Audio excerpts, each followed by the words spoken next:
আসসালামু আলাইকুম। বাংলা নিউজ আপনাদের স্বাগতম। শুরুতে থাকছে শিরোনাম, এরপর বিস্তারিত।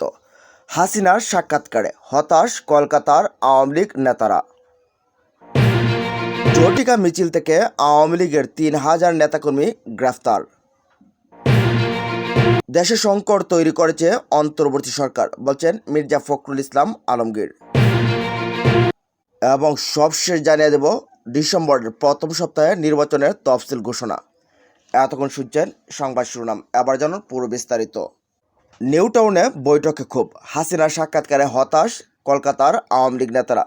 ক্ষমতাচ্যুত প্রধানমন্ত্রী শেখ হাসিনার দিল্লিতে অবস্থান করে সম্প্রতি যে মন্তব্য করেছেন তাতে স্পষ্ট দিক নির্দেশনার অভাবে হতাশ হয়ে পড়েছেন কলকাতায় আশ্রয়িত নেওয়া আওয়ামী লীগের শীর্ষস্থানীয় নেতারা। আন্তর্জাতিক সংবাদ মাধ্যমে ইন্টারভিউ নেত্রীর মন্তব্যে দলের ভবিষ্যৎ কৌশল নিয়ে প্রশ্ন উঠেছে। নেত্রীর মন্তব্যে হুঙ্কারের যথেষ্ট অভাব ছিল বলেও মনে করছেন তারা। বিশ্বস্ত সূত্রে জানা গেছে, গত বৃহস্পতিবার কলকাতার নিউ টাউনের সাপুরজিতে আওয়ামী লীগের শীর্ষ নেতারা জরুরি বৈঠকে মিলিত হন। এতে সভাপতিত্ব করেন দলের সাধারণ সম্পাদক ওবায়দুল কাদের। শীর্ষ নেতৃবৃন্দের কাছে থেকে পরিস্থিতি উত্তরণের স্পষ্ট ও কঠিন কোনো নির্দেশনা না আসায় বৈঠকে নেতাদের মধ্যে গভীর হতাশা দেখা দেয়। তাদের প্রত্যাশা ছিল শেখ হাসিনা একটি বড় ধরনের হুঙ্কার দিয়ে নেতাকর্মীদের চাঙ্গা করবেন এবং প্রত্যাবর্তন আন্দোলনের স্পষ্ট রূপরেখা দেবেন। কিন্তু একাধিক আন্তর্জাতিক গণমাধ্যমকে ইমেইলে মারফত দেওয়া সাক্ষাৎকারে শেখ হাসিনা বলেন, তিনি দিল্লিতে বেশ মুক্ত অবস্থায় আছেন এবং পরিস্থিতি স্থিতিশীল না হলে হঠাৎ দেশে ফেরত যেতে চান না। নাম প্রকাশে অনিচ্ছুক একাধিক নেতার কথায় তার এ মন্তব্য দলের বর্তমান কঠিন পরিস্থিতিতে কর্মীদের মধ্যে আরও হতাশা সৃষ্টি করেছে। আর কতদিন বসে থাকব? দলের অভ্যন্তরে এমনই হতাশার সুর। নেতাদের মূল ক্ষোভ হলো নিষেধাজ্ঞার মুখে থাকা দলের ভবিষ্যৎ নেতৃত্বে ও কর্মীদের দীর্ঘ সময় ধরে নিষ্ক্রিয় বসে রয়েছে। তাদের প্রশ্ন, আর কতদিন এভাবে বসে থাকতে হবে? নিষিদ্ধ দলের সাধারণ সম্পাদক ওবায়দুল কাদেরও বৈঠকেও পরিস্থিতি ভয়াবহতা তুলে ধরে এক প্রকার হতাশা প্রকাশ করে বলেন জানা গেছে। বৈঠকে দলের অন্দরের একটি চাঞ্চল্যকর বিভাজনও প্রকাশ্য আসে। কেউ কেউ মত দেন, যদি নেত্রী বর্তমান পরিস্থিতিতে দলকে কার্যকরভাবে নেতৃত্ব দিতে না পারেন তবে অন্য কারো হাতে এ দায়িত্ব তুলে দেওয়া হোক। এদিকে শেখ হাসিনা স্পষ্ট করে দিয়েছেন, তিনি শুধু বৈধ সরকারের অধীনে দেশে ফিরবেন, যেখানে সংবিধান সুরক্ষিত থাকবে। তিনি আরও বলেন, আওয়ামী লীগকে বাদ দিয়ে যদি কোনো নির্বাচন হয়, এ সরকার গঠিত হয়, সেই সরকারের অধীনে তিনি কখনোই বাংলাদেশে ফিরে যাবেন না। এমন মন্তব্য চরম হতাশায় কলকাতায় ঘাঁটি গেড়ে থাকা আওয়ামী লীগের নেতারা।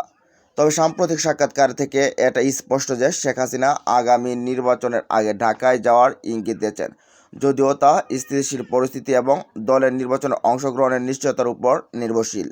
বর্তমানে আওয়ামী লীগ নির্বাচন থেকে নিষিদ্ধ হয় আগামী ফেব্রুয়ারি জাতীয় সংসদ নির্বাচনকে তার দল বয়কট করবে বলেও তিনি হুঁশিয়ারি দিয়েছেন। এতে দলের নেতাকর্মীরা ভবিষ্যৎ সম্পর্কে আরও হতাশ হয়ে পড়ছেন।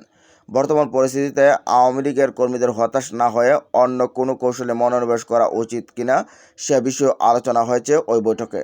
তবে ওবায়দুল কাদের এখন পর্যন্ত এর সমাধান সূত্র দিতে পারছেন না বলে জানা গেছে।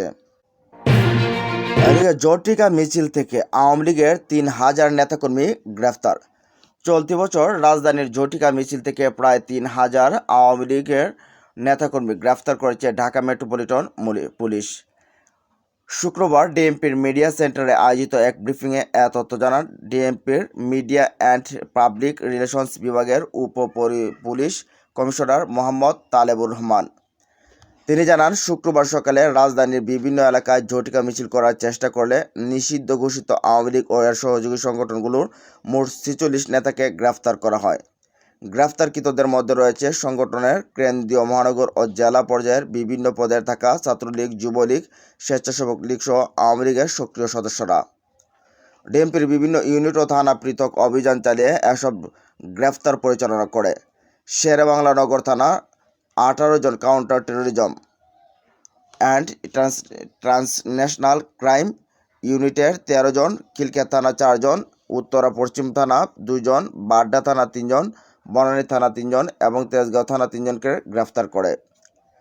খিলক্ষেত থানার সূত্র জানায়, সকাল ৭টা ৩৭ মিনিটে ৩০০ ফিট এলাকায় পুরাতন মস্তুল চেকপোস্টের সামনে নিষিদ্ধ আওয়ামী লীগ ও অঙ্গ সংগঠনের নেতাকর্মীরা মিছিলের প্রস্তুতি নিচ্ছিলেন। এমন এমন সংবাদ পেয়ে পুলিশ সেখানে উপস্থিত হয়। পুলিশের উপস্থিতি টের পেয়ে তারা পালানোর চেষ্টা করলে আনিসুজ্জামান রনি, মুন্না, মিয়া, জাকির হোসেন ও কামরুজ্জামানকে ব্যানারসহ হাতে নাতে গ্রেফতার করা হয়। উত্তরা পশ্চিম থানায় সকাল 7:30 উত্তরা 9 নম্বর সেক্টরের আকাশ টাওয়ারের সামনে ছাত্রলীগের ব্যানারে মিছিলে প্রস্তুতিকালে ত্রিশাল উপজেলা ছাত্রলীগের সাধারণ সম্পাদক মমিনুল হাসান সোহান ও রকিবুল হাসানকে গ্রেফতার করা হয়। বাড্ডা থানার দল সকাল 7টায় প্রগতি সরণির মূল সড়কে অভিযান চালিয়ে ইয়াসিন আরাফাত শুভ, তাশরিফ হোসেন ও খালেদ বিন কাউসারকে আটক করে।